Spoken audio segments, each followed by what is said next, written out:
You want to support Roland Martin Unfiltered? Be sure to join our Bring the Funk fan club. Every dollar that you give to us supports our daily digital show. There's only one daily digital show out here that keeps it black and keep it real. As Roland Martin Unfiltered. Support the Roland Martin Unfiltered daily digital show by going to RolandMartinUnfiltered.com. You can make this possible. Now let's talk about this issue with the movie In the Heights. Lin-Manuel Miranda, of course, a force behind Hamilton, came out with this movie, and a lot of conversation. Latinos excited. I mean, it was about New York, and it was about the music and the culture. But then when the movie came out, there were issues. There were issues with the movie because where were the Afro-Latinos? Where did they go? Why weren't they exhibited? Why were they only sort of extras in the movie? And so Lin had to apologize for this. He actually released a statement. Y'all pull the statement up if you have it, please. This is the statement that he released. I started writing In the Heights because I didn't feel seen. And over the past 20 years, all I wanted was for us, all of us, to feel seen. I'm seeing the discussion around Afro-Latino representation in our film this weekend. It is clear that many in our dark-skinned Afro-Latino community don't feel sufficiently represented within it, particularly among the leading roles. I can hear the hurt and frustration over colorism, of feeling still unseen in the feedback. I hear that without sufficient dark-skinned Afro-Latino representation, the work feels extractive of the community we wanted so much to represent with pride and joy. In trying to paint a mosaic of this community, we fell short. I'm truly sorry. I'm learning from the feedback. I thank you for raising it, and I'm listening. I'm trying to hold space for both the incredible pride in the movie we made and be accountable for our shortcomings. Thanks for your honest feedback. I promise to do better in my future projects, and I'm dedicated to the learning and evolving we all have to do to make sure we are honoring our diverse and vibrant community. Siempre LMM. Now, you might remember Rita Moreno. She went on, I believe it was Stephen Colbert's show, and she had some thoughts about that. And this is what Rita Moreno said. For a second, about that criticism about Lin-Manuel, that really upsets me. Oh yeah, for the Did you people who see don't, that? for the people who don't know, your friend and ours, Lin-Manuel Miranda, has been in the news. He also co-produced my documentary. Yeah. There's been some criticism for the lack of Afro-Latino people in the Heights, the movie adaptation of his play. I mean, it's like what do you make of that? You can never do right, it seems. This is the man who literally has brought Latino-ness and Puerto Rican-ness to America. I couldn't do it. I mean, I would love to say I did, but I couldn't. Lin-Manuel has done that really single-handedly, and I'm thrilled to pieces, and I'm proud that he produced my documentary. And so are you saying that while you may understand where people's concerns come from, that perhaps it's misplaced in criticizing him in this? Well, I'm simply saying, can't you just wait a while and leave it alone? There's a lot of people who are Puerto Rican, who are also from Guatemala, who are dark and who are also fair. We are all colors in Puerto Rico. And this is how it is. And it would be so nice if they hadn't come up with that and left it alone just for now. I mean, they're really attacking the wrong person. Now, after that, Rita Moreno got a whole lot of criticism. And Rita had to come out and say that, you know what? Yeah, I kind of messed up. I kind of messed up. She admitted that she was disappointed in herself for those comments. Friday, Real Time with Bill Maher. The conversation came up. And leave it to Mr. I'm white, but I can opine on anything, Bill Maher. This is what he had to say. Reading also about Lin-Manuel Miranda this week, he of Hamilton fame and, won a Pulitzer Prize for it. He's got a new musical, The Heights, which is about Washington Heights. I know that neighborhood. My father parked in it every day of his life, going to New York, coming over from New Jersey, and then taking the subway down to Midtown. And he wrote the music and lyrics. His parents are Puerto Rican, came to this country from Puerto Rico. The book is by someone who's half Puerto Rican. It got 96% Rotten Tomatoes.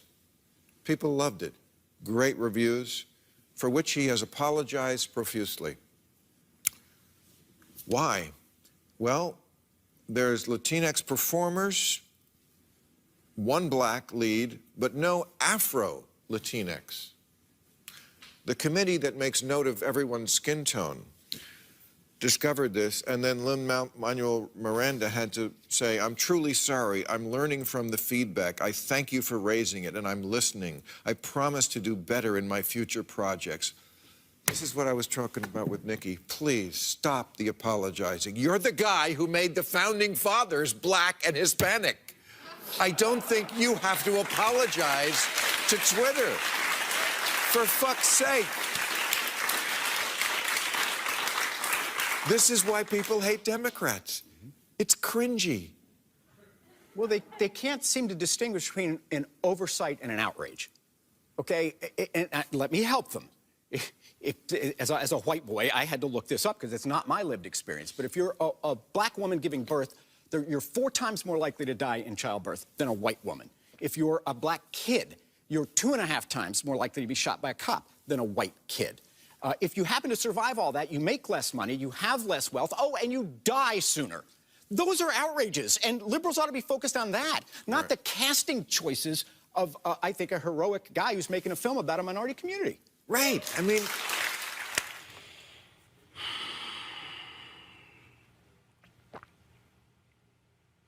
Here are 2 white men on a national television show telling people of color what the hell we should be focused on. Allow me to unpack the bullshit Paul Begalia just said. I'm going to deal with Bill too. But the bullshit from Begalia, the things that he cited are issues we've covered. But what Paul does not understand, what Bill Maher does not understand, is that black people and Afro-Latinos have had to deal with whiteness deciding what's palatable. We can go through history. When you were a light-skinned black actress, Hollywood said, we'll accept Lena Horne. We'll accept Dorothy Dandridge. But oh, no, we are not going to accept a dark-skinned black woman. The idea of colorism is real. Because within the Latina community, within the black community, not just in the United States, but all across the globe, white supremacy has caused even us and those of us in our communities to go through the light-skinned, dark-skinned thing because white has been defined as right. That's why you had black folks in America who passed. Because they said, I will have a better existence in this society if I'm white. Jane Elliott has challenged white America saying, if you could trade places with somebody black, even if they're successful, would you? Hell no, the hands. Chris Rock, he said, no white man would trade places with me and I'm rich. So for Paul Begalia and Bill Maher to be so dismissive of the concerns also shows how they have no understanding of how deep this thing is. It has an economic impact. It has an impact on how you see yourself. See, it's real easy for two white men like Paul Begalia and Bill Maher to sit on television and say that because they've never been erased. They don't know what erasure is like. Black folks have had to deal with erasure in everything. The movie came out about Stonewall. Oh, gay folks were excited. How you erase the black people who actually made Stonewall real? Stonewall was led by black gay people. But Hollywood was like, no, y'all don't even exist. We could go down the line. How Hollywood consistently has to frame things through the white prism. Not the black star, but the white stars. George Lucas experienced this when he made Red Tails. Went to every major Hollywood studio. They said, hey, where are the white heroes? He said, the white people are the villains. The heroes are the black people. No, we need some white heroes. What Bill Maher and Paul Begalia don't get is that in American society, dark skin has always been seen like a savage.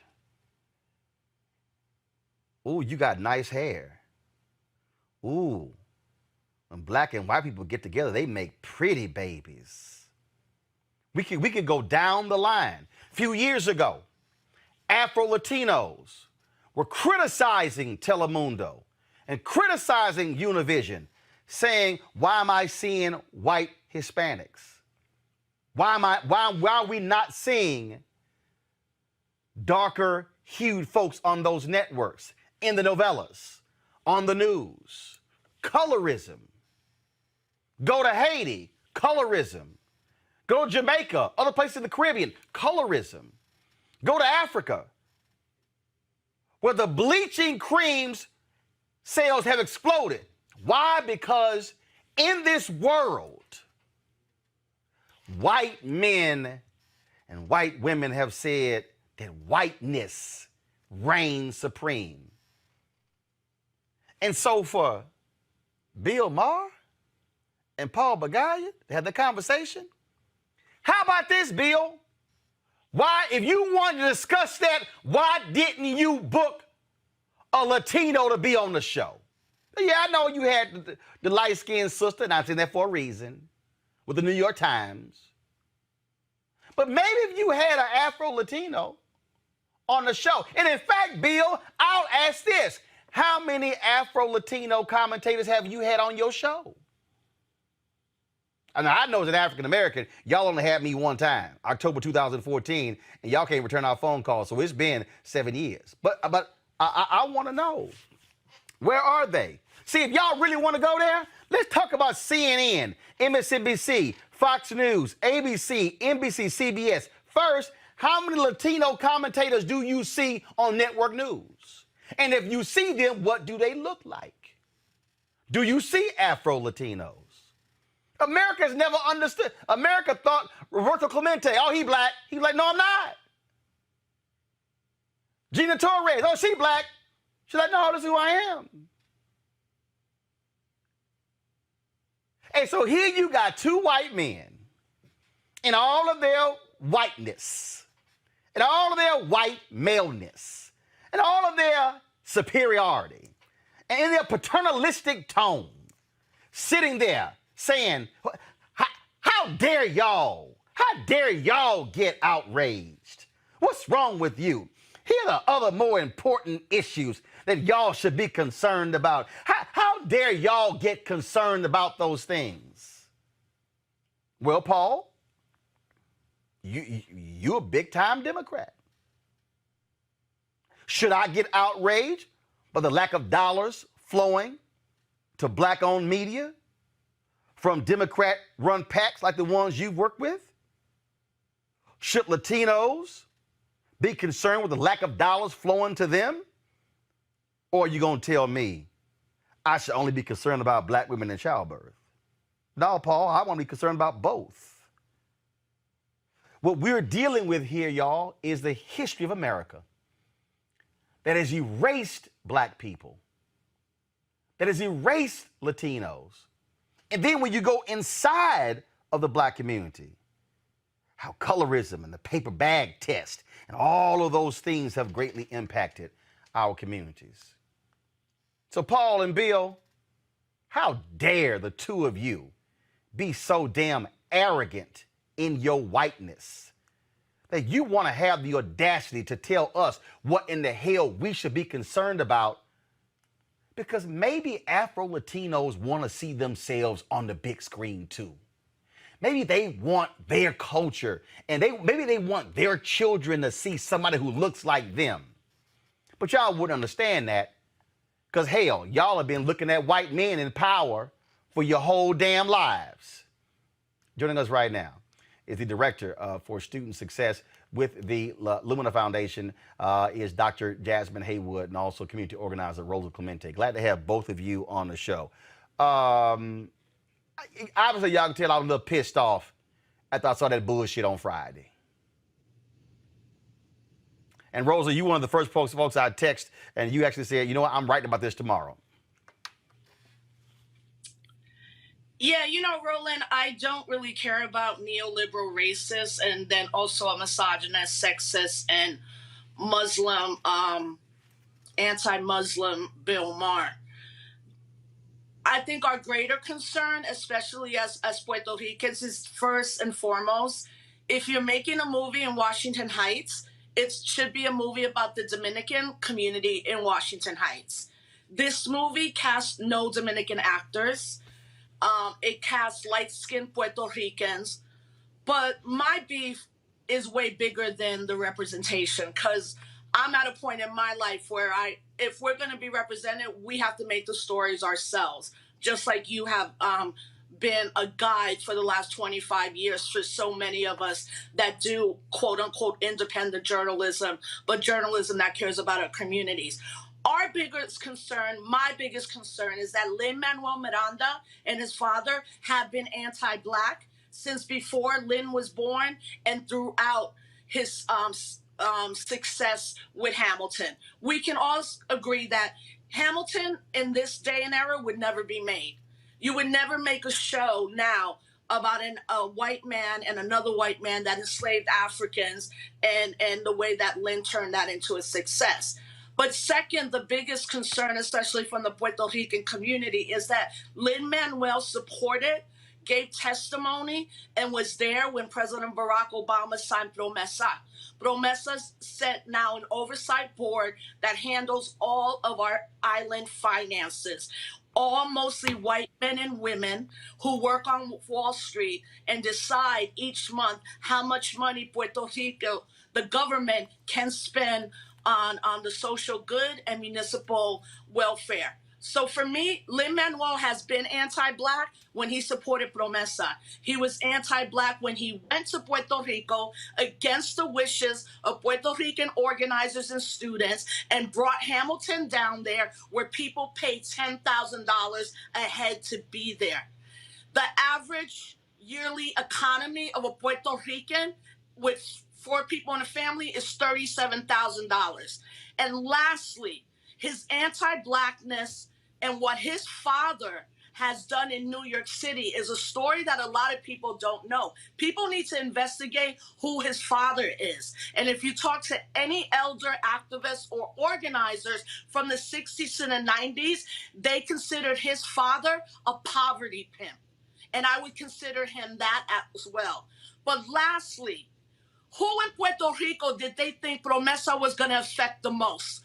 The white elite who live in gated communities in a hill, or the predominantly Afro and indigenous Boricuas and Puerto Ricanos that reside in Ponce, in Cabo Rojo, in Bayamón, in La Pela, and Loíza, which has the highest descendant of African descendants in our community. So for me, it's bigger than that, because I know we can make good stories. I spent the last 3 years making a really dope movie with incredible filmmakers, all brothers and sisters, called Judas and the Black Messiah. And that was not a biography. And we should have more movies on that. But Lin now has to atone, and he has to restore for the continual harm. I don't care about his prayers. I don't care about his thoughts. And honestly, Roland, I think this is going to end up happening.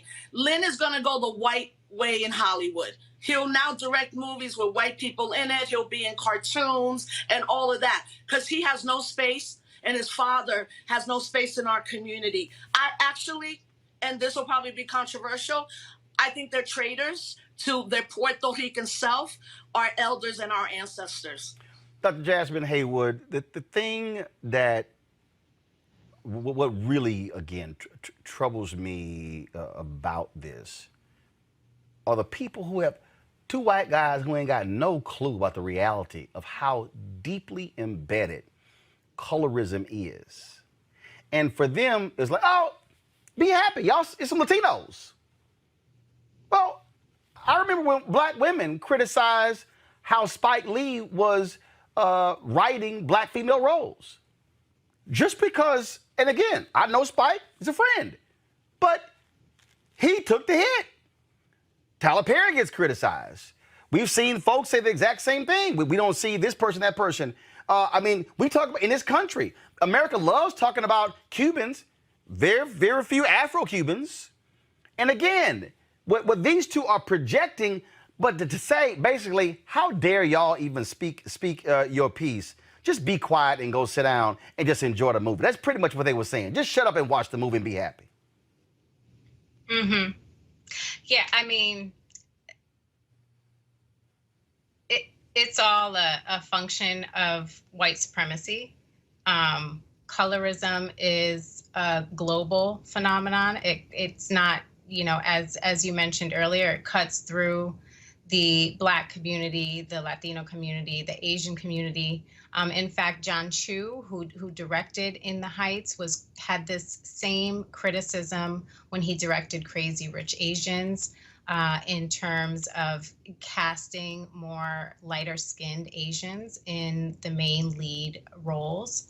And so this is a global issue. Colorism is a cousin of white supremacy, and you know, what it does, you know, what they were talking about on the show was the perpetuation of a monolithic view of what it means to be Latino, what it means to look like a Latino. And all that does is serve white supremacy and serve the gaze of whiteness. The reason I brought up Stonewall, and either one of you can jump in here, was because black gay people said the same thing. How in the hell y'all gonna do a movie about a movement that started and you erase the people who led the damn movement? That's outlandish. But again, Hollywood and its history has always been, how can we promote whiteness or folks who are lighter? Because let's be clear, there are white studio executives who are greenlighting films. And for them, what makes them more comfortable? That's what we're talking about here. And I think it's important to call folks out, like call Bill Maher out, call Paul Bagaya out for their comments, because power determines what we see. American movies and television is actually America's greatest export. So when the world is looking at America, they're looking at movies. And if they're seeing a certain thing, all of a sudden it's like, oh, well, that's America. And erasure is a real thing. It's real. And Rosa, we can't deny the realness of erasure. It exists. We can't deny it, but this is what I'm saying, Roland. They're the two most insignificant people, especially to a younger generation. No. But here's why. The issue is not significance in terms of younger people. This is why I'm saying this. Because they are on a... See, this is where the platform comes in. They are on a platform, HBO, national, international. You look at who you're talking to. You got nobody who can offer a counter to what you're saying. So when Bill and Paul speak up, you hear the audience clap. And what I am arguing, and this is really where we are, and this is probably what's pissing Bill off the most right now, is the same thing on this book I'm writing on white fear. We now get to have an opinion. We now get to express it. We now get to share it. And it's hard because they're like, damn, here they go again. Yes, we're going to express our viewpoint. And it has to be called out, because if you use your platform like that, then you should get checked. And you should get checked immediately. Yeah, but what I'm saying is a younger generation isn't tuned into Bill Maher. Like this is what I'm saying. The thing that's critical about this is addressing, as Sister earlier said, colorism, yes. Interethnic conflict. There's interethnic conflict in every community. Dominicans, Puerto Ricans, Cubans, Venezuelan, Italian, Irish. Like that happens. But that the larger picture is also that when we just talk about anti-blackness or white people particularly being anti-black, we're losing a conversation with younger people about how white supremacy is the reason that included in Hollywood this happens. Now, what I will say too, and I hope people really hear me on this point, Steven Spielberg made a movie with Rita Moreno. They remade West Side Story. Okay? 20th Century Fox. This is, for me, very critical. 20th Century Fox could spend $125 million to remake what is known in academic and all types of circles as one of the most racist movies and the most racist movie for depicting Puerto Ricans. There is a line in West Side Story where Rita Moreno says, "So glad I left Puerto Rico, I hope it sinks into the ocean." Rita Moreno and Steven Spielberg have remade West Side Story. Who was in that room, as you said? Who said in that room, this is a really good idea? Let's green light one of the most racist movies ever made that has already been remade that hundreds of times on the Tony stage. That's why when Rita Moreno said what she said, so many of us were like, oh my God, she's an elder. But actually, that interview with Stephen Colbert is such a concrete example to show the anti-blackness in the passing white Latino, Latinx community. And lastly, I don't identify as Afro-Latinx or Black Latinx. I identify as a Black Puerto Rican woman. I use the language that is inclusive, but I've also been one for over 25 years to say, I'm not Afro anything. I'm an African descent. I'm a Black Puerto Rican. Up until 3 years ago, it was very unpopular to say that. Now, unfortunately, what we're seeing is the same passing white Latino creatives, influencers, and that are the ones all being asked to write about why In the Heights was anti-Black. Like, faculty people are being hired throughout the country for a growing Afro-Latinx, Latina studies movement. And most of the people they've been hiring are Latinos who don't believe in Afro or Black Latinx. They believe in Latinidad, which is a methodology and a concept that actually asks you to erase your Blackness, erase your indigenousness. So the bigger picture is, we as Afro, Black, Latino, Latinx folks, this is our time right now to get loud. And it means all hitting at all the levels. But ultimately, I have a goal right now, Roland. Honestly, I don't want West Side Story to come out. And I'm going to fight for that, and I'm going to build a collective of people. Not only should that remake should not come out, the same $125 million that was spent on that movie is the same amount of money that studio should give to Puerto Rican organizations on the island in Puerto Rico who are now on 5 days of no electricity once again. Our island has been colonized. Lynn and all these other forces are solidifying that colonization because ultimately their political goal is for statehood. And if anybody thinks Puerto Rico is going to be a state, you're living in the wrong time in the wrong century. Puerto Rico will never be a state. We are going towards independence, regardless of these sellout Boricuas in Congress, in Hollywood, and in journalism. Jasmine, the thing here, the point when Rosa said this is the moment to get loud, that's the issue here. The fact that Afro-Latinos are expressing their view, and they should. And they have the right to, because they know their experience better than anybody.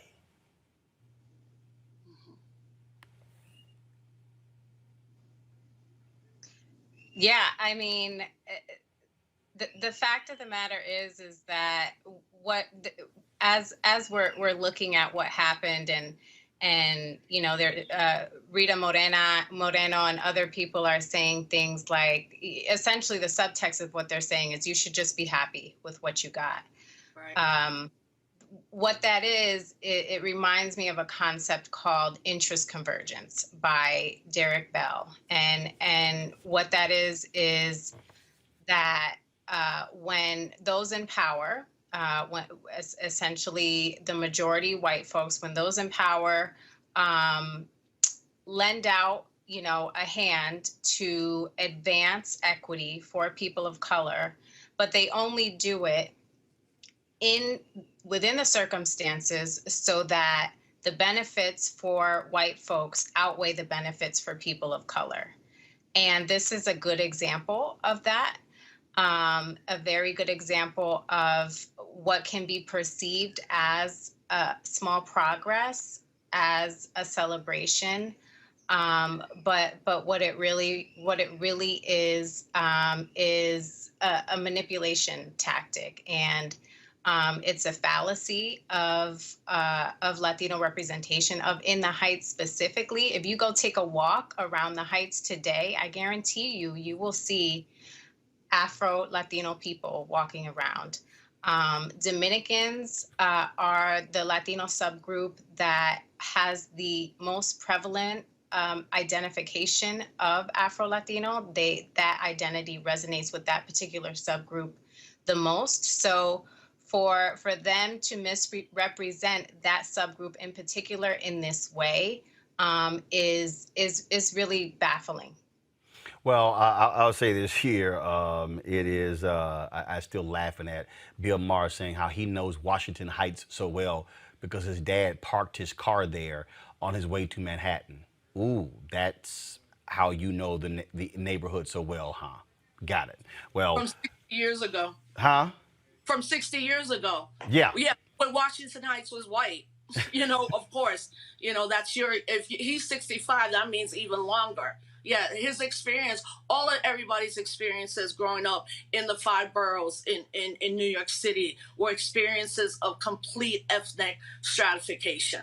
Washington Heights is now known as the Little Dominican Republic. It's even small cultural things. And one of my friends was like, at the end, we all have different cultures that should be celebrated. Like when the movie opens and he's selling piraguas is a very Puerto Rican term for shaved ice. Dominicans use a different term for even shaved ice. It's like those nuances are really important. But what's also important for people to understand and grapple with Blackness and how we talk about it in the United States, very rarely do we talk about Blackness outside of the binary of African American and European American, as opposed to the Black diasporic world where it shows his heart the most. The Bronx, Washington Heights, even to this day, Brooklyn, and the 5 boroughs is where you'll find every, quote, Latino community somehow represented, but you're also seeing a growing Garifuna community that is Black, a growing Black Belizean community, a growing Black Cuban community, the continual growth of a Black Puerto Rican community, the continual growth of a Black Dominican community. And that's it's not baffling, because once we can align ourselves in solidarity with other brothers and sisters and non-binary folks on the issues that impact all of us around material resources, what they're afraid is that we're solidifying our ranks and that Blackness is now inclusive, where whiteness is always exclusive. Excellent point there. Jasmine, your final comment. Yeah, I just want to add on to that and say there was something that's not getting a lot of shine in the media is that there was an important piece that was in the play that was left out of the movie. And that was a scene where the father expressed some anti-Black sentiments towards Benny and him dating Nina. And that is not that's not a coincidence. It has to do with the same issue of a lack of dark-skinned Afro-Latinos in leading roles. And that would have been a perfect opportunity to showcase the realities of what it is like for a lot of African descendant Latinas dating monoracial Black men and the pushback that they get from their families. And that's an important piece that hasn't been talked about a lot, that has been left out of the conversation. All right, then. Rosa Clemente, Jasmine Haywood, we really appreciate it. Thanks a lot. Thank you. Folks, back to our Roland Martin Unfiltered video in just one moment. Racial injustice is a scourge on this nation, and the Black community has felt it for generations. We have an obligation to do something about it. Whether it's canceling student debt, increasing the minimum wage, or investing in Black-owned businesses, the Black community deserves so much better. I'm Nina Turner, and I'm running for Congress to do something about it. You want to support Roland Martin Unfiltered? Be sure to join our Bring the Funk fan club. Every dollar that you give to us supports our daily digital show. There's only one daily digital show out here that keeps it black and keep it real. As Roland Martin Unfiltered. Support the Roland Martin Unfiltered daily digital show by going to RolandMartinUnfiltered.com. You can make this possible. All right, folks, you're going to love this one. So, of course, Juneteenth, national holiday. Celebrated that on Saturday. Guess who tried to roll up to a Juneteenth event in Wisconsin? Senator Ron Johnson, the Republican, who blocked it last year and who still said this year he was against it because there simply are just too many federal holidays. He got a wonderful greeting when he did.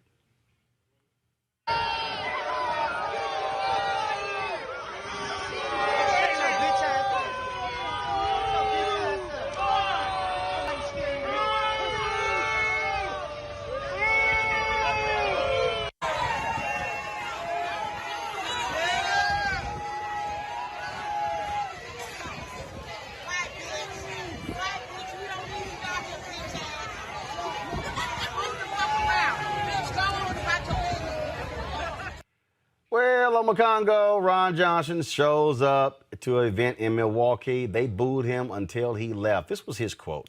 It still seems strange that having taxpayers provide federal employees paid time off is now required to celebrate the end of slavery. Well, guess what? Those folks said, we ain't got to listen to your ass talk. I loved it. Man, I was listening to some of the background comments of one woman in particular. And look, the beautiful thing about this and all of these shenanigans that the Republicans are pulling is that it actually makes me optimistic. All right. So we have an issue, Congo. We have an issue with your connection. We have a hold on site. We're gonna fix the problem with your connection. Michael, go ahead. It's it shows, Roland, that and as a former elected official, it just shows that politicians have no shame. He knows exactly what he did. He knows exactly what he said. He knows exactly where he stands on a variety of issues, not just the Juneteenth issue. And to show up at an event, because he's obviously thinking, oh, I'm not going to get booed. I'm going to get applauded for showing up. Because he's, of course, his staff didn't say, well, maybe you may get booed. You may get a couple boos here and there. So, oh, no way, because I'm showing up. I'm showing I'm the bigger person. And that was his mentality, and he deserved to get what he got. And it's a shame that he put up the, I imagine he has never said anything about any other holiday, in particular, whether it's Christopher Columbus Day. I'm sure he hasn't said, oh, federal workers shouldn't get Columbus Day off. You better believe he hasn't said that. So, Ron Johnson, he is who he is, and I'm glad he got booed. Congo, you there now? Yeah. And, again, I think that it's really, it can be very good for us that the Republicans are pulling all of these shenanigans if they're not successful, because really what it's doing is it's keeping us engaged, it's keeping us involved in the elections. And so when Ron Johnson and these others show up, it's sort of like when they come into the black churches during the election season, we got to let them know that they're not welcome, that they can't on their posters in the black community. People are tired, they're upset, and they know that these guys are going to stop at nothing to disenfranchise us. So Ron Johnson got exactly what he deserved. I hope that this happens across the country, because people need to know that you're not just going to come out and just show up for these pictures and these photo ops and then come back and then disrespect our culture and history. We're not standing for it anymore. Julian?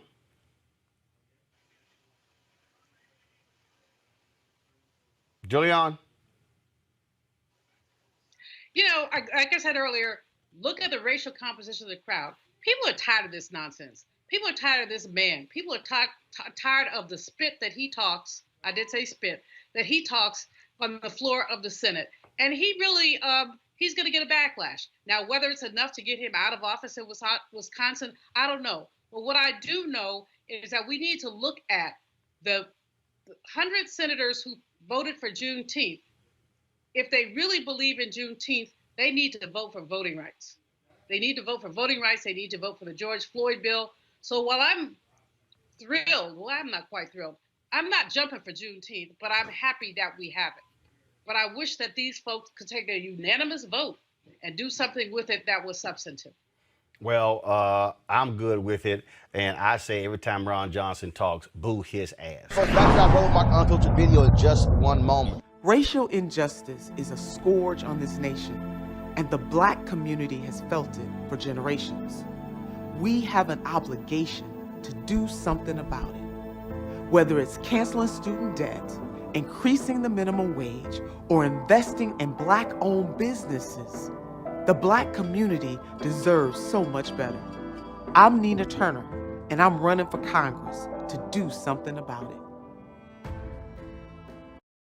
You want to support Roland Martin Unfiltered? Be sure to join our Bring the Funk fan club. Every dollar that you give to us supports our daily digital show. There's only one daily digital show out here that keeps it black and keep it real as Roland Martin Unfiltered.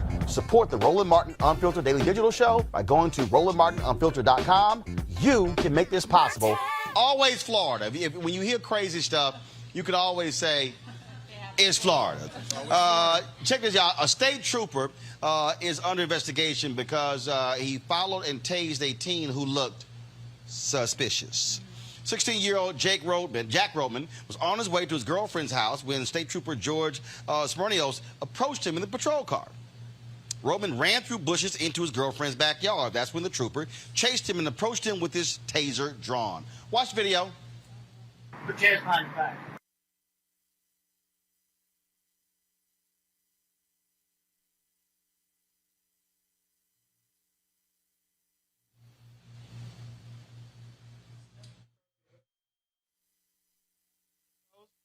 I'll do a reset. So check this out. This is what the trooper actually said. His behavior, demeanor, and body language appeared to be a burglar. It looked to me like he had just committed a crime or was about to commit a crime. Roman was arrested and charged with failing to obey a lawful order. They always use that one. Resisting without violence. They always use that one. Possessing fewer than 20 grams of marijuana. However, his mother says she's going to use racially profiled. She's going to sue the Florida Highway Patrol for excessive force. He is still on active duty while Florida Highway Patrol investigates the incident. Is the video down ready? Go roll the video, please. Put your hands behind your back. Ow! Ow! Stop! Put your hands behind your back. I'm gonna do it again.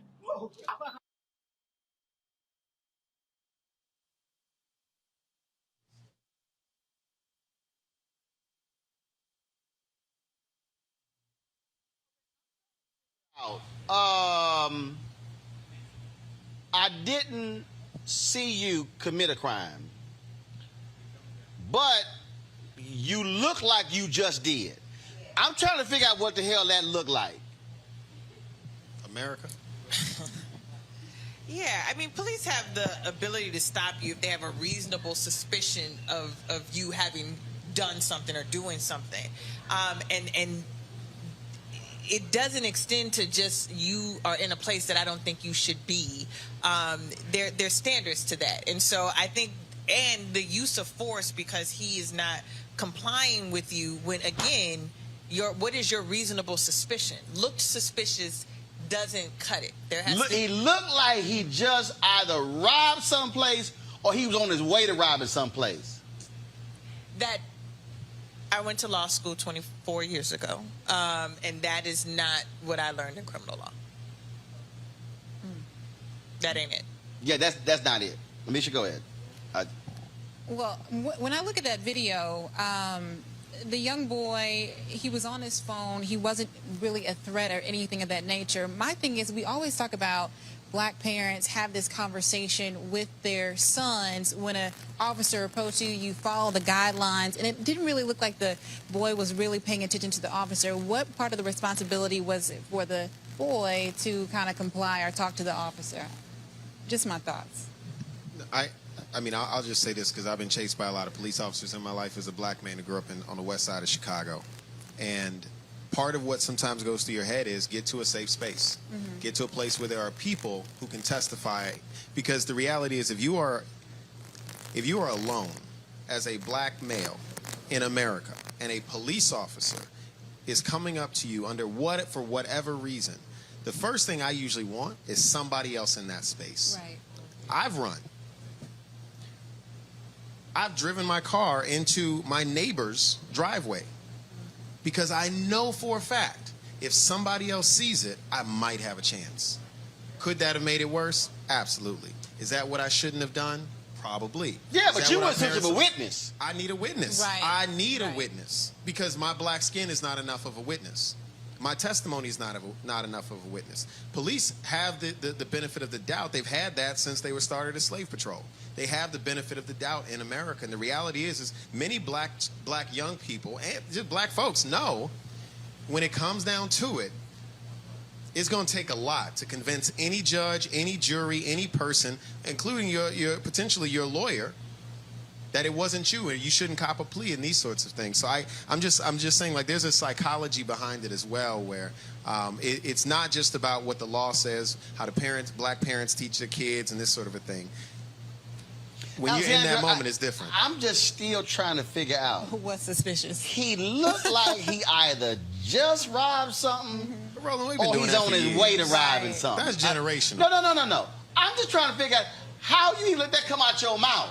Oh, yeah. Like, No, you even don't in say this that day and publicly. age, Yeah, you don't say go, that. I might not want to say that publicly. I mean, you started with it's Florida. So Right. I mean, for me, I'm so tired of videos. But, you know, I don't want to watch another video. And just watching him hit the ground like that looked like he could have had other injuries, you know. It's just sad and scary. And even having to say, what should he have done? What should the cop have done? This is not our responsibility. These are our communities. You know, that's not our. He's supposed to keep us safe. So, yeah, it's bold for him to say that. I can't believe he said that, but in some ways I can, because what he looked like was he looked black. So that's why he looked suspicious. This is why I'm just going to go ahead and beat this drum again. This is why I said earlier in this conversation, the question around police reform and policing has to be had around the question of what is the best mechanism for creating safety, not just creating security, not allowing it to go through the lens of cognitive biases or anti-blackness or happenstance, or I hope he had a black girlfriend and he'll say that on the stand one day. Not that kind of stuff, but actually saying what produces safety in our communities, what reduces the probability of bias informing an officer in how they not only stop someone, but how they use of force to subdue someone for something that the officer made up in their mind. Right. That then that person has to then go through the legal process to then free themselves from something that literally never existed in the earth outside of an officer's mind. Wow. That police are not creating safety. They are there as security. There's a difference. Folks, back to our Roland Martin Unfiltered video in just one moment.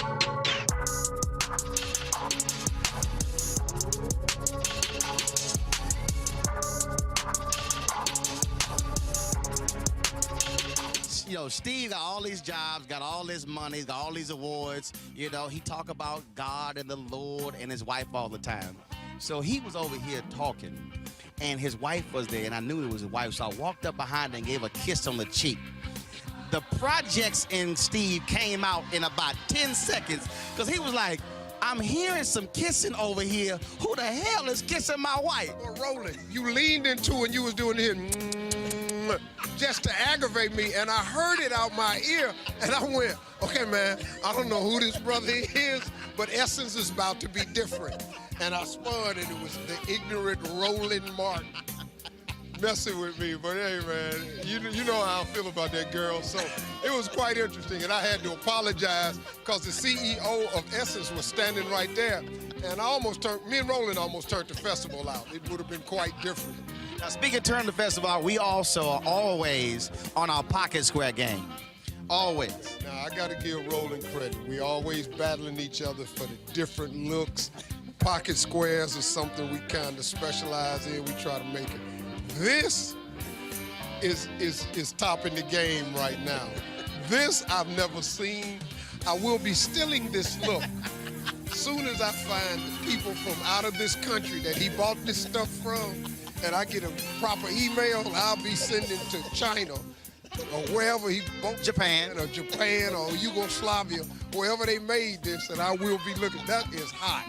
I got to give it to you. That's the best pocket square I've ever seen. Now, last piece. Steve is a big golfer. I'm a big golfer. So when we gonna have this golfing brothers thing? See, Roland, you're trying to talk me into something that you've been doing a lot longer than I. See, you've been playing golf since college. I took it as my PE at Texas A&M in '87. See, right there, I picked up golf after Tiger won the Masters. And then I bought a set of clubs and played with a custom set of clubs for 5 years without a lesson. I can't tell you the bad stuff I've ingrained into this swing. I just now started going over the top. I just cut that out. So, and I'm playing good though. I'm playing good for me. Well, what's your best score? 77. That'll never happen here. Well, Rodney Green is working with him. He's our good friend as well. But 77. I would tell you right now, I'm taking a full page ad out in the USA Today.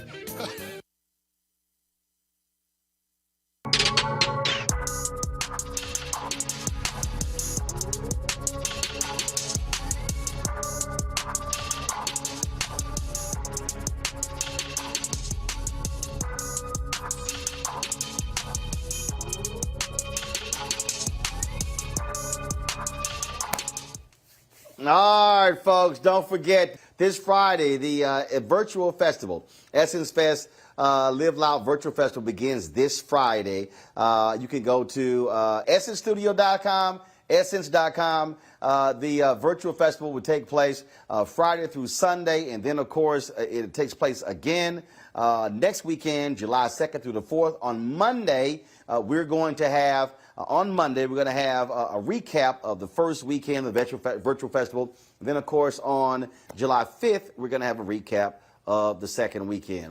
You want to support Roland Martin Unfiltered? Be sure to join our Bring the Funk fan club. Every dollar that you give to us supports our daily digital show. There's only one daily digital show out here that keeps it black and keep it real. As Roland Martin Unfiltered. Support the Roland Martin Unfiltered daily digital show by going to RolandMartinUnfiltered.com.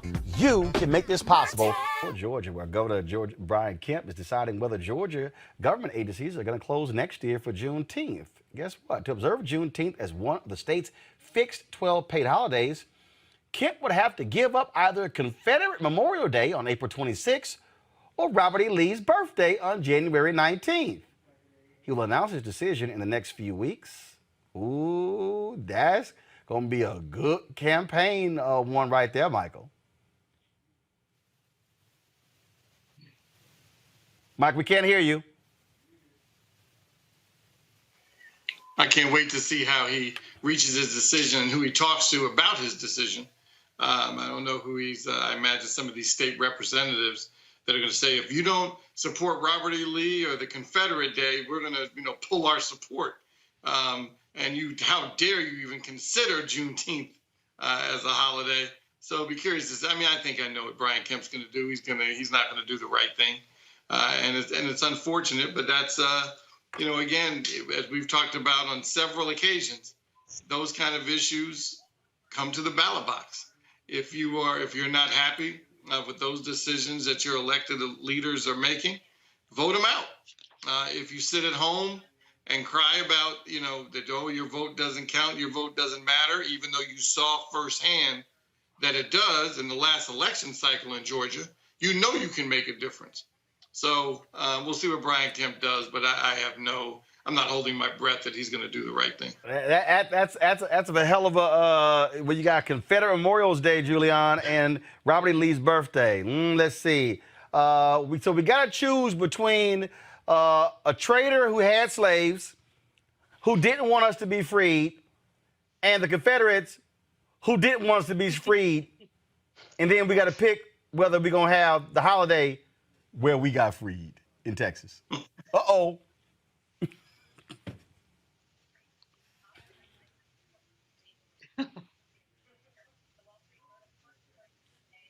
Okay, all right. First, Julian, can you hear me?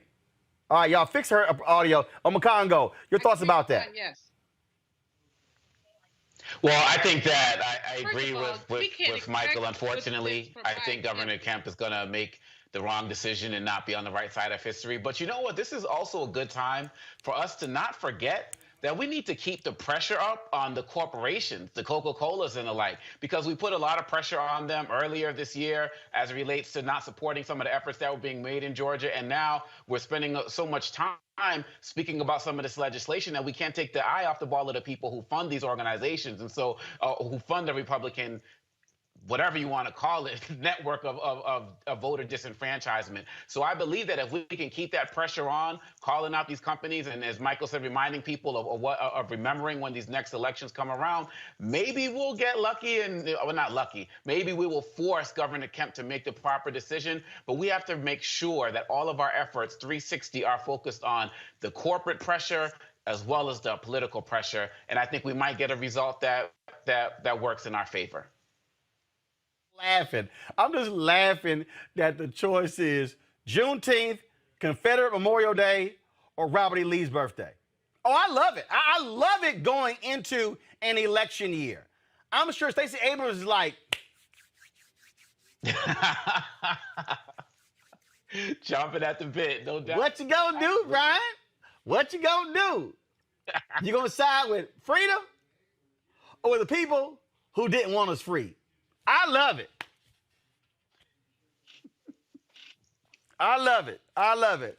All right, y'all. Folks, back to our Roland Martin Unfiltered video in just one moment. Racial injustice is a scourge on this nation, and the black community has felt it for generations. We have an obligation to do something about it. Whether it's canceling student debt, increasing the minimum wage, or investing in black-owned businesses, the black community deserves so much better. I'm Nina Turner, and I'm running for Congress to do something about it. You want to support Roland Martin Unfiltered? Be sure to join our Bring the Funk fan club. Every dollar that you give to us supports our daily digital show. There's only one daily digital show out here that keeps it black and keep it real. As Roland Martin Unfiltered. Support the Roland Martin Unfiltered daily digital show by going to RolandMartinUnfiltered.com. You can make this possible. And I do want to go, though, to Pastor Dwight McKissick, the pastor out of Arlington, Texas, and he has been battling the issue of race within the Southern Baptist Convention. And actually, Pastor McKissick, these things are tied. What's happening in the United States Senate right now, and these white conservative evangelicals who are the backbone of the Republican Party, they are the ones who are also supporting these voter suppression laws across the country. The battle that you have been engaged in, it is supposed to be a theological one, but what you're really dealing with the issue of race and politics. So what you're seeing in the U.S. Senate, you actually are dealing with in the Southern Baptist Convention. Actually, the issue is power. Who's going to control the political landscape? Will it be right-wing political conservatism that's very content with a number of African Americans not voting, as we saw the effort across the country to restrict voting? Paula White prayed for African angels to be loose and look like they were in Philadelphia and Atlanta and Detroit.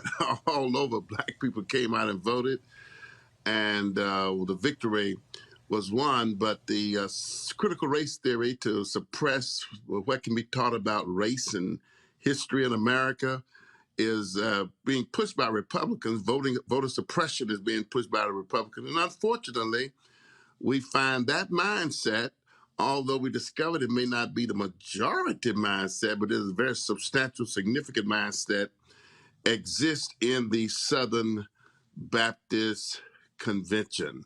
So it's unfortunate, Roland, that the South is rising again. And just like the Southern Baptist Convention gave the theological license for racism and segregation in America, in many ways, they are the backbone and the support of the Republican Party in this whole notion of voter suppression and trying to restrict what can be taught about history in our public school systems. But you even have the new president of the SBC who literally had to disavow QAnon because it is running rampant in Southern Baptist churches. The reality is this here. These forces, they are the group that's supportive of Donald Trump.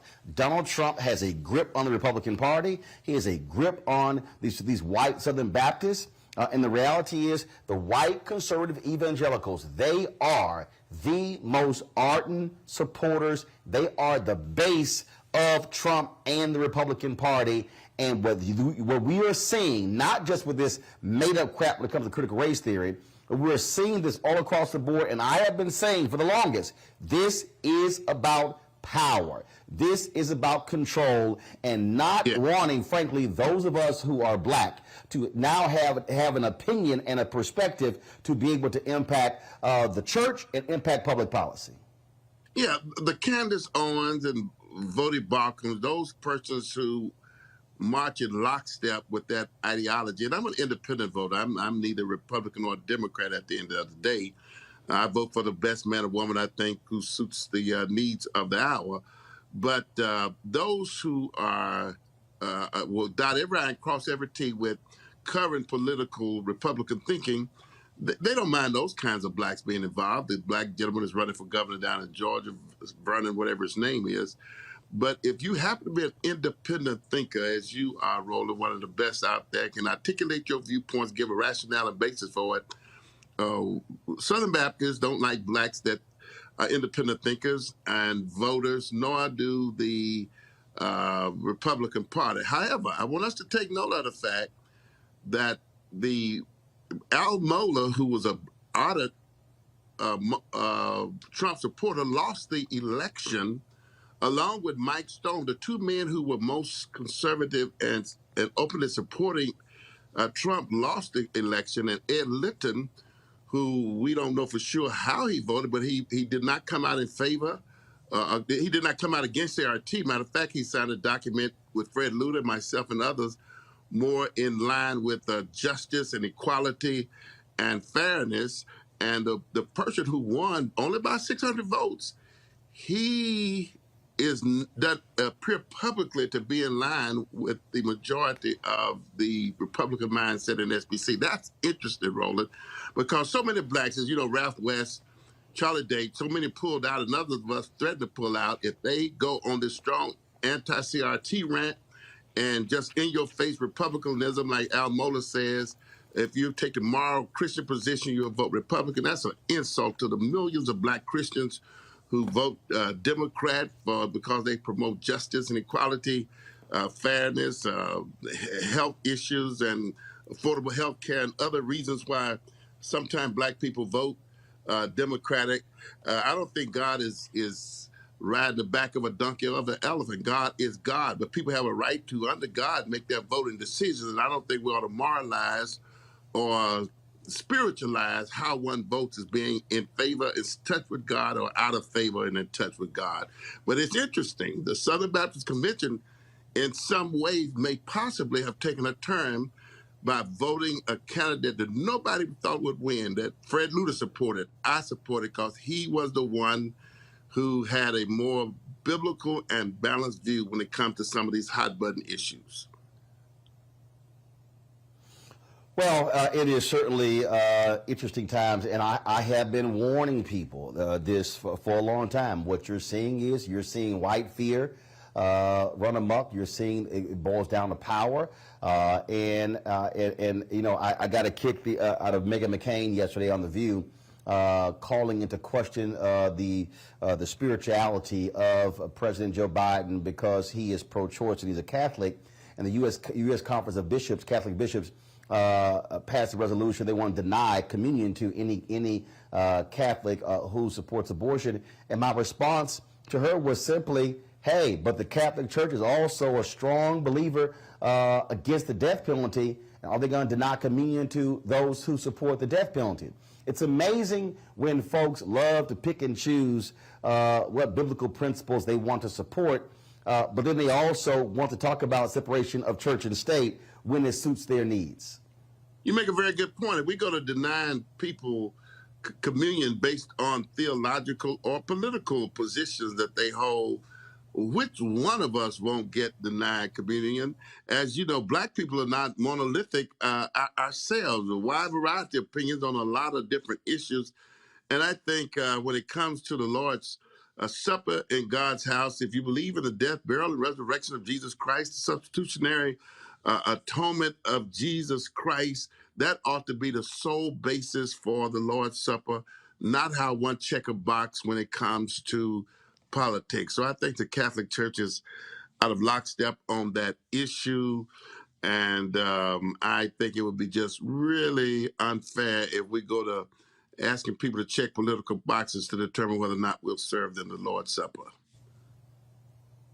Well, I'll tell you this here. I also said this to Meghan McCain. I said, the Bible talks a whole lot about the poor, and there's a whole bunch of folks, especially on the right, on the Republican side, whose policies are not in line with the poor. I said, so if y'all want to have that conversation, let's have it. You're exactly right. A safety net was provided in Scripture. God said, keep a corner of your field for the strangers, the aliens, the foreigners, the what sometimes are called the immigrants or illegal immigrants. He said, make sure you plant enough food to take care of them. Remember the poor, is we find that in Galatians 2:10, as Paul said, as a way of demonstrating your faith. God has a heart for justice, equality, and the poor. He has showed the old man what is good, to do justice, love mercy, walk humbly with our God, And sometimes we find that lacking in the Republican Party. I think one reason George Bush, whether you like him or not, succeeded, he touted compassionate conservatism. And to some degree, I think he modeled and demonstrated compassionate conservatism. We're not used to seeing that among Republicans, and certainly not since Ronald Reagan. My mama named me Dwight after Dwight David Eisenhower. So at some point, blacks have not always had animus toward the Republican Party, but we have seen some ruthless things here under the Trump administration when it comes to race. And we are continuing to see a bent toward taking things back. Make America great again. Many of us feared that might mean make white America great again, or take it back to a time where blacks were not empowered and didn't have some opportunities and hope for a brighter day as we have today. And I think, Roland, I appreciate what you're doing and so many others to make sure that this voter suppression will not succeed, and that compassion and mercy and justice for the poor is always a part of our political landscape. All right, Pastor Dwight McKissick, Cornerstone Baptist Church, Arlington, Texas. We surely appreciate it. Thanks a lot. Thank you, Roland. God bless you. Good being with you today. Folks, back to our Roland Martin Unfiltered video in just one moment.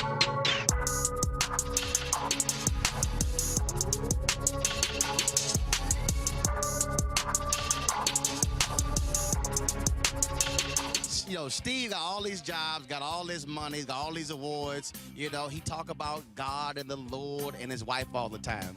So he was over here talking, and his wife was there, and I knew it was his wife, so I walked up behind her and gave her a kiss on the cheek. The projects in Steve came out in about 10 seconds, because he was like, I'm hearing some kissing over here. Who the hell is kissing my wife? Well, Roland, you leaned into and you was doing it just to aggravate me, and I heard it out my ear, and I went, okay, man, I don't know who this brother is, but Essence is about to be different. And I spun, and it was the ignorant Roland Martin messing with me. But hey, man, you know how I feel about that girl. So it was quite interesting, and I had to apologize because the CEO of Essence was standing right there, and me and Roland almost turned the festival out. It would have been quite different. Now, speaking of turn the festival out, we also are always on our pocket square game. Always. Now, I got to give Roland credit. We always battling each other for the different looks. Pocket squares are something we kind of specialize in. We try to make it. This is topping the game right now. This I've never seen. I will be stealing this look. As soon as I find the people from out of this country that he bought this stuff from, and I get a proper email, I'll be sending to China or wherever he bought Japan or Yugoslavia, wherever they made this, and I will be looking. That is hot. I got to give it to you. That's the best pocket square I've ever seen. Now, last piece. Steve is a big golfer. I'm a big golfer. So when we gonna have this golfing brothers thing? See, Roland, you're trying to talk me into something that you've been doing a lot longer than I. See, you've been playing golf since college. I took it as my PE at Texas A&M in '87. See, right there, I picked up golf after Tiger won the Masters. And then I bought a set of clubs and played with a custom set of clubs for 5 years without a lesson. I can't tell you the bad stuff I've ingrained into this swing. I just now started going over the top. I just cut that out. So, and I'm playing good though. I'm playing good for me. Well, what's your best score? 77. That'll never happen here. Well, Rodney Green is working with him. He's our good friend as well. But 77. I'm gonna tell you right now, I'm taking a full-page ad out in the USA Today.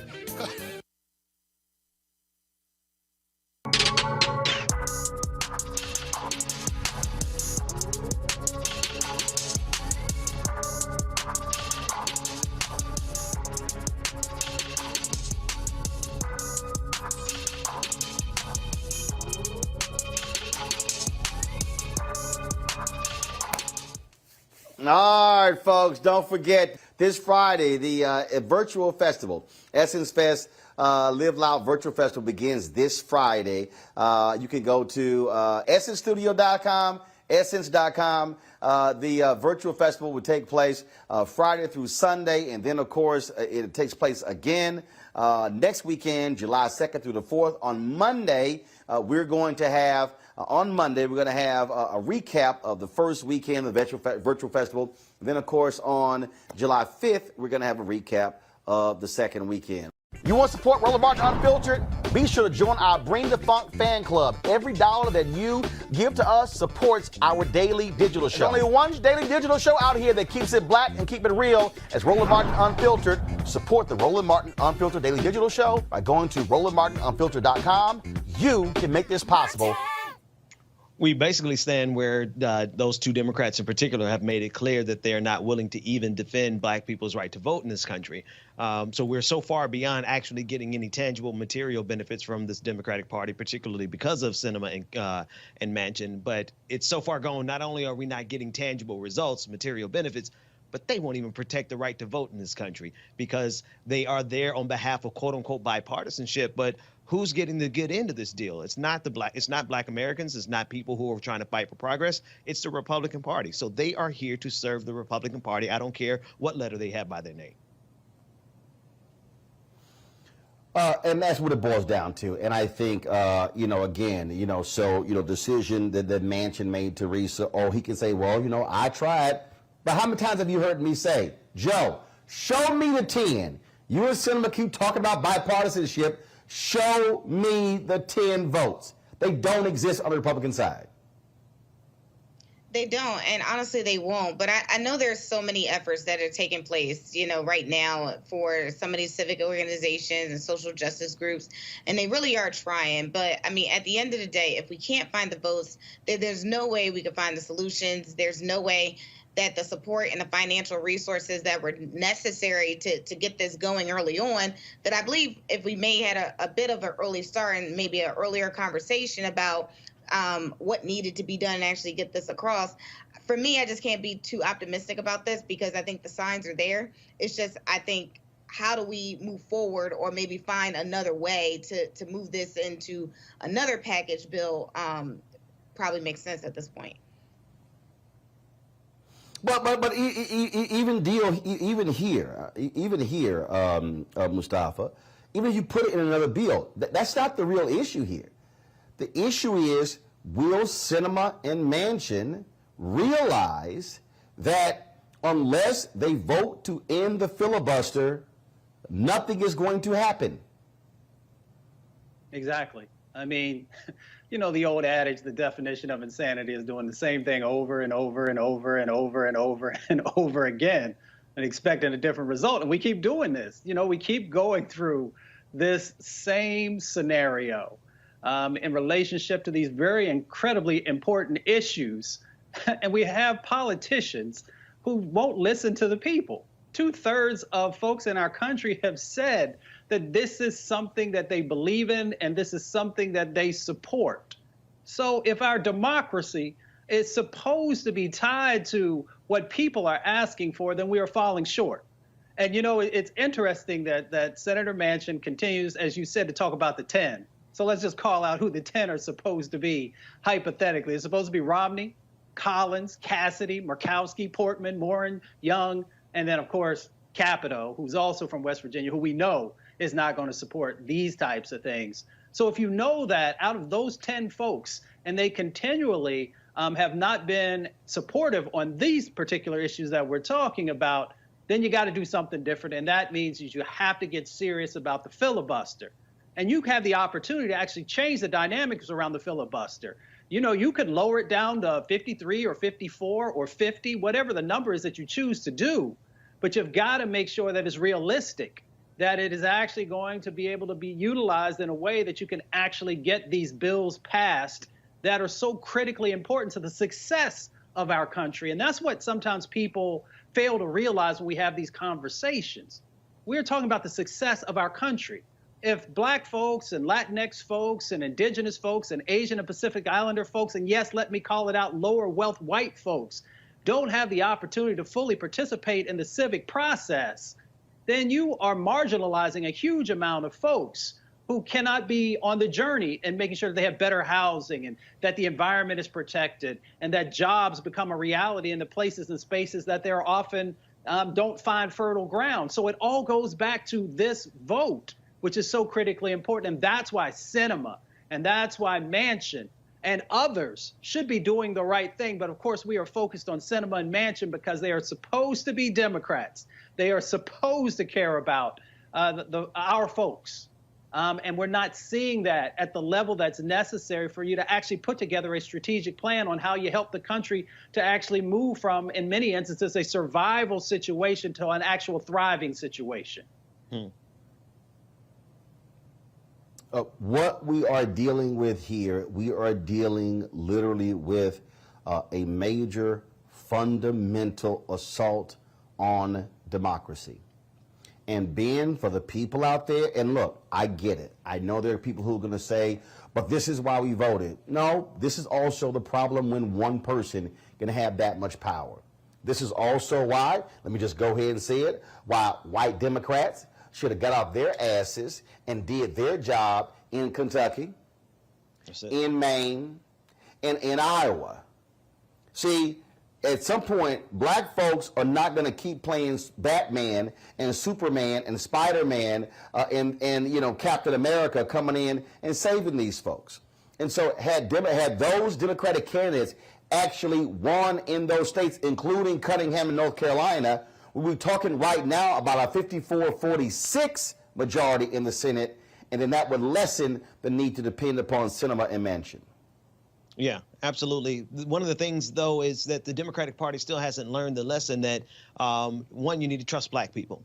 And two, you need to run some progressives. I'm thinking about Charles Booker in Kentucky. Like he did a phenomenal job in the primaries, and he didn't get the win, and neither did the Democratic Party. And so now we're stuck with this divide in the Senate that is so convenient for Democrats. Like I do want to point out, agree with you, Roland, in terms of what white Democratic voters should have done. But also to the extent that the Democratic leadership is using Manchin and Sinema as foils almost the ability to say, oh, well, we can't do it because of these two people. They allow them to play the bad guys while the Democratic leadership is still talking as though they want to get something done. But if they can't whip two senators into shape after all the years that they have on the Hill, what are they even there for? Well, but here's the deal, though. I mean, I get your point, but Teresa, the reality is this here. A senator is essentially like a sovereign nation. You can sit here and try to put pressure on all you want to.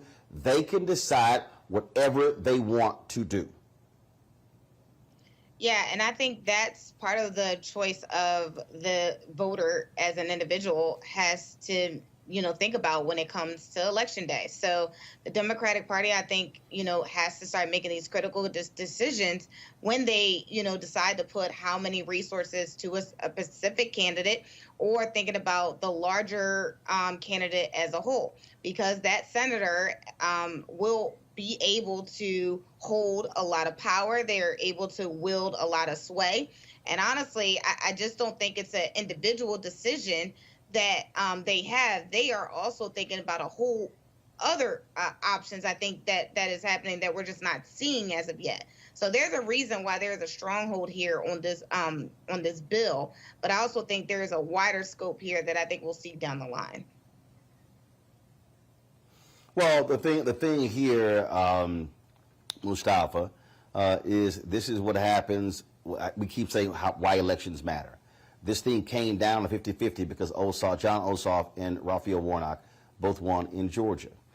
This is why the other states matter. This is why next year the Senate races in Wisconsin, North Carolina, Ohio, Florida, Pennsylvania are going to be critically important, because that could determine the future as to whether or not Republicans either take control of the United States Senate. And also you have the Mark Kelly race in Arizona and Raphael Warnock in Georgia. So you're talking about 6 to 7 Senate races that will determine if Republicans take control of the Senate, which then means Mitch McConnell is back in power, which means no bills are going to get passed, and he's going to control Supreme Court justices. And let's be real clear, if Republicans do take over the United States Senate, I guarantee you Mitch McConnell if anything happens with a Supreme Court justice, he will let that position sit vacant for 2 years until the election.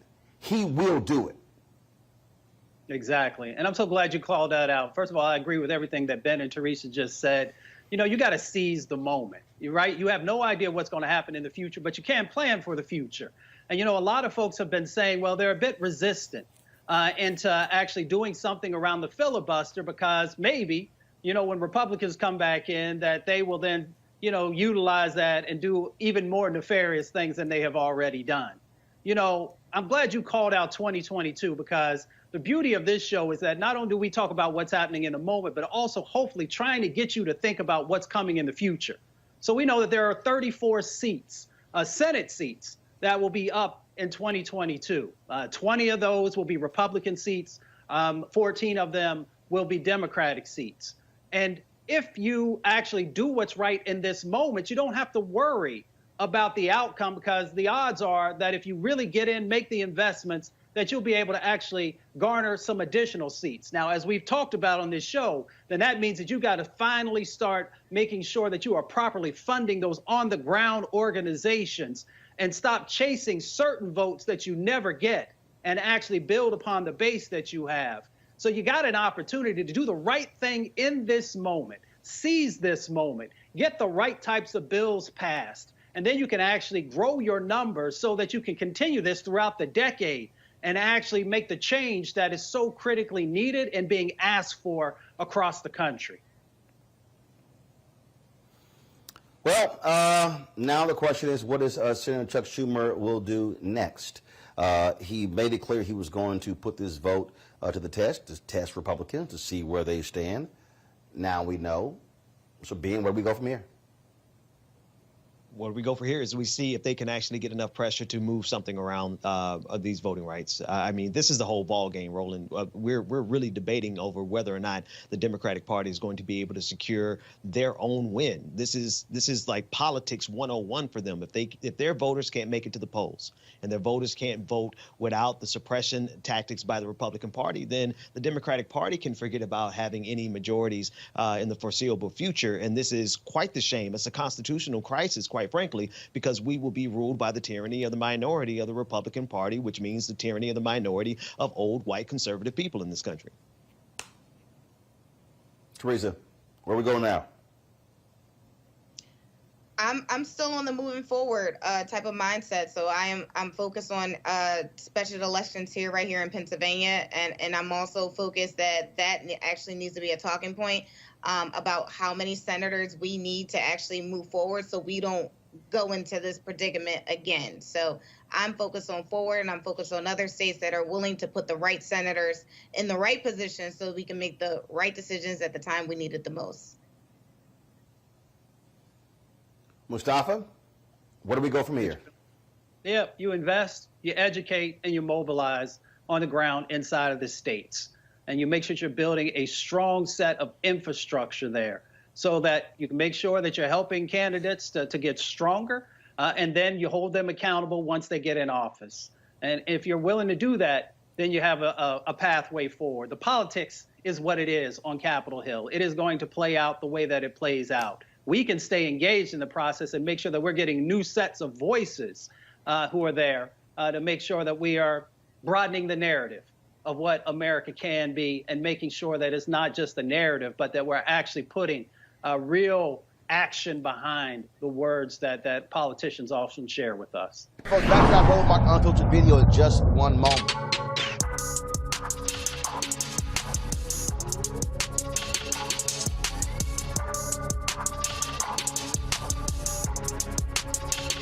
You know, Steve got all these jobs, got all this money, got all these awards. You know, he talk about God and the Lord and his wife all the time. So he was over here talking, and his wife was there, and I knew it was his wife, so I walked up behind her and gave her a kiss on the cheek. The projects in Steve came out in about 10 seconds, because he was like, I'm hearing some kissing over here. Who the hell is kissing my wife? Well, Roland, you leaned into it and you was doing it just to aggravate me, and I heard it out my ear, and I went, okay, man, I don't know who this brother is, but Essence is about to be different. and I spun, and it was the ignorant Roland Martin messing with me. But hey, man, you know how I feel about that girl. So it was quite interesting, and I had to apologize because the CEO of Essence was standing right there, and me and Roland almost turned the festival out. It would have been quite different. Now, speaking of turn the festival out, we also are always on our pocket square game. Always. Now, I got to give Roland credit. We always battling each other for the different looks. Pocket squares are something we kind of specialize in. We try to make it. This is topping the game right now. This I've never seen. I will be stealing this look. Soon as I find the people from out of this country that he bought this stuff from, and I get a proper email, I'll be sending to China or wherever he bought Japan or Yugoslavia, wherever they made this, and I will be looking. That is hot. I got to give it to you. That's the best pocket square I've ever seen. Now, last piece. Steve is a big golfer. I'm a big golfer. So when we gonna have this golfing brothers thing?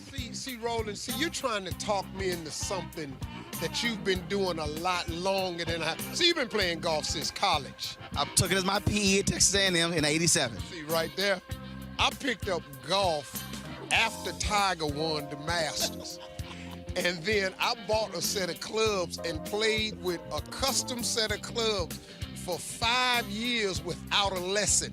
I can't tell you the bad stuff I've ingrained into this swing.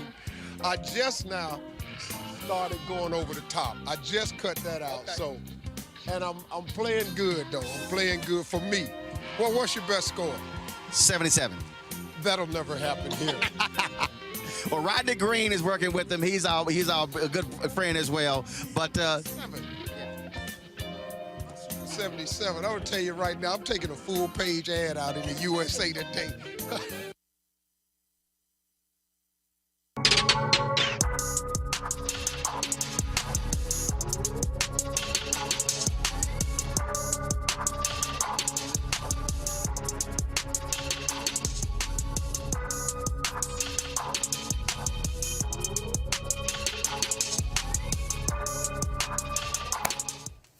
All right, folks, don't forget this Friday, the virtual festival, Essence Fest Live Loud Virtual Festival begins this Friday. You can go to essencestudio.com, essence.com. The virtual festival will take place Friday through Sunday, and then, of course, it takes place again next weekend, July 2nd through the 4th. On Monday, we're going to have a recap of the first weekend of the virtual festival. And then, of course, on July 5th, we're going to have a recap of the second weekend.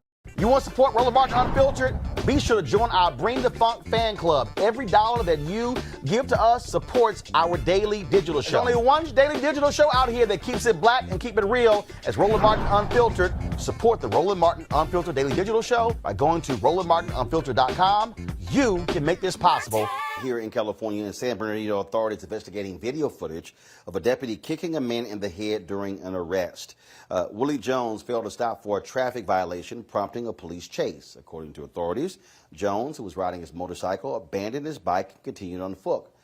When Jones tried to hide behind cars in a parking lot, an officer eventually finds him and arrests him. Watch this.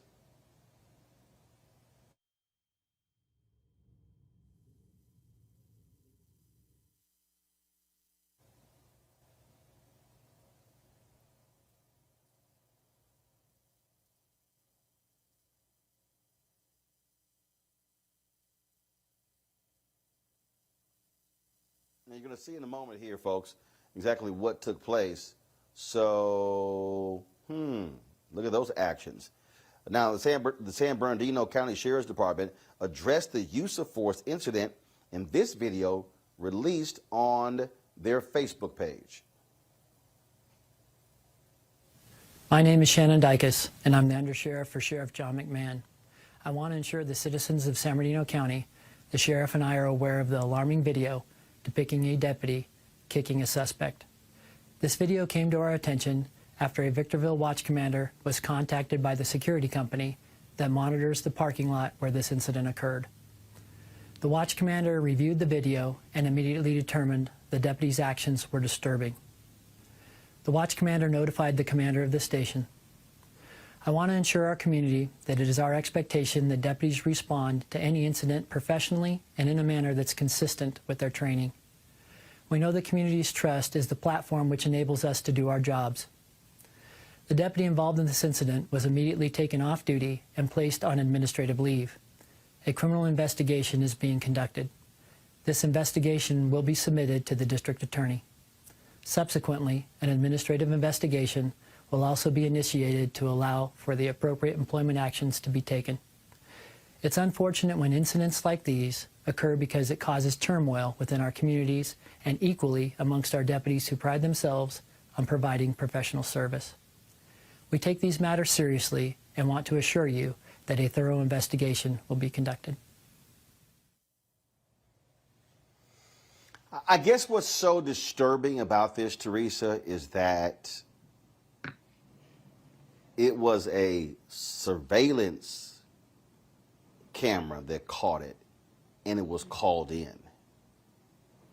That camera wasn't there, and unless that cop was wearing a body camera. Hey, it was his word against the cop's word. And we all know who the department would have believed, and the attorney would have had a stronghold issue on making sure, that this man actually got the medical attention he well deserves. But I mean, more importantly, what are the teachings and what are the standards? Because I'm sure if we profiled this deputy officer, we would have probably seen that he is a veteran in his capacity as a deputy officer and knows what the laws are. But I mean, just the minimum of treating someone like a human being it's not like even a requirement. It's not even something that needs to be taught. It's just something that should be learned as you grow. So it's unfortunate, it's another disgrace. But again, why we need to have, these officers held accountable as they are getting paid, a non-minimum wage salary, but a high-paying salary to protect us and not beat us. But that's why, Ben, again, you look, this is power dynamics. This is, how dare you run? I'm tired as hell. I'm going to kick you in your face. To me, this is where, dude, you off the force. We still going to investigate, but you off. The DA can sit here and they can try all they can decide whether they're going to sit here and file charges against you, but you are no longer a cop. We're negotiating basic humanity at this point. Basic humanity 101. And I guess this has been a negotiation. This is what it is to be black in this country. So this is nothing new. However, we are now privy to video surveillance footage of it. And the fact that you're absolutely right, Roland, what you pointed out, had that security company not reported this, he would have got away with this. In fact, the young man who was assaulted in this probably would have gotten charged with something because, as we always know, anytime there's an encounter with the police, we automatically are resisting arrest. It doesn't matter if we're laying on the ground in a submissive position, is still resisting arrest, such that this officer decided to treat this man less than a dog, because had this been a dog, this guy would have been off the force already. And the thing for me, Mustafa, I don't care if the dude ran away. You don't kick somebody in the head. Right. If you can cause brain damage, you could kill somebody if you hit them in the right location, especially, when you're coming down with all that force. That's why I continue to say, and some folks push back on it, you got to continue to do these psychological evaluations, one before you hire folks and throughout the career. I understand that there are immense stressors that law enforcement go under. I have black law enforcement executives in my family, all the way down to folks who were patrolmen. So I get what goes on the street sometimes, but you also have a responsibility. You decided that you wanted to be in law enforcement. So that means that you have to have restraint, even in stressful situations. And I'm not saying this is a stressful situation. I've seen situations that are far more stressful where, people have done things and that still doesn't make it right. You got to change these dynamics and you got to get rid of folks, because as the sheriff or deputy sheriff was sharing there, you break trust. And when you break trust with a community, it takes a huge amount of time and effort to rebuild that trust. And when folks see these types of actions, it reinforces that negative vision that far too many people have of the police, especially far too many people of color, because it is the reality that people have to deal with. So, one, these folks got to go, like Ben said, and make sure that they're never, ever a law enforcement person again. And then the second part of the equation is hopefully that they're actually prosecuted. Because if I go out and kick somebody in the head, or if you go out and kick somebody in the head, then you're going to be prosecuted. So you don't get a pass for being a law enforcement person and utilizing that type of behavior in a situation that never called for it. Mm. Oh, no doubt. That's one of us. We're getting charged with assault. Folks, back to that Roland Martin Unfiltered video in just one moment.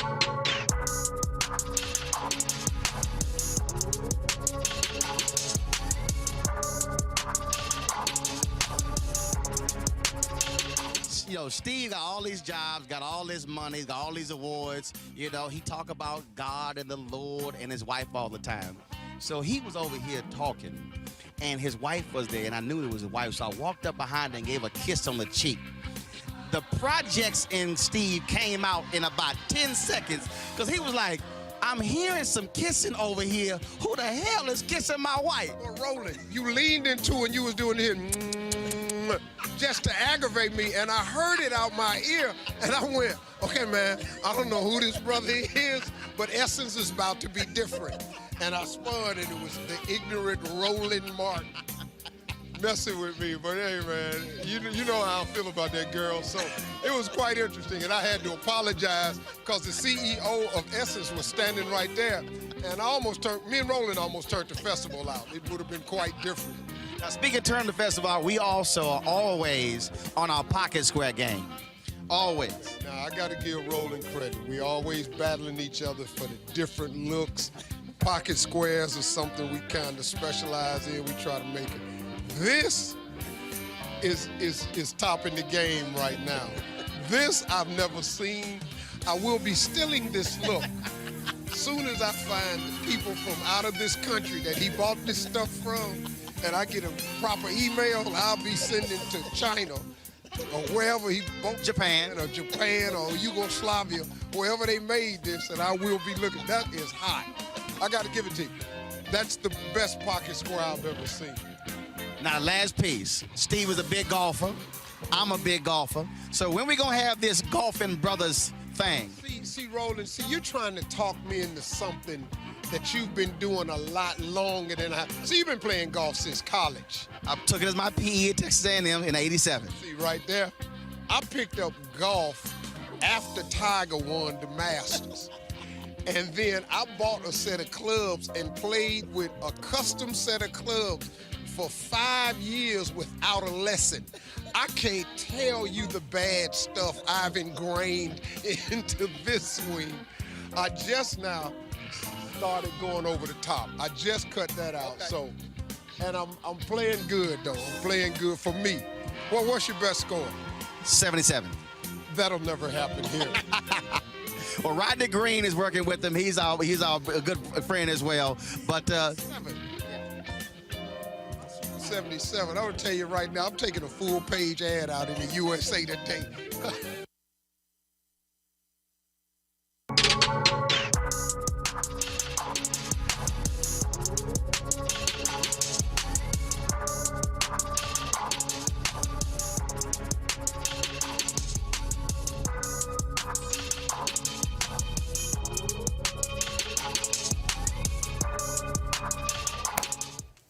All right, folks, don't forget this Friday, the virtual festival, Essence Fest Live Loud Virtual Festival begins this Friday. You can go to essencestudio.com, essence.com. The virtual festival will take place Friday through Sunday, and then, of course, it takes place again next weekend, July 2nd through the 4th. On Monday, we're going to have a recap of the first weekend of the virtual festival. And then, of course, on July 5th, we're going to have a recap of the second weekend.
Bye.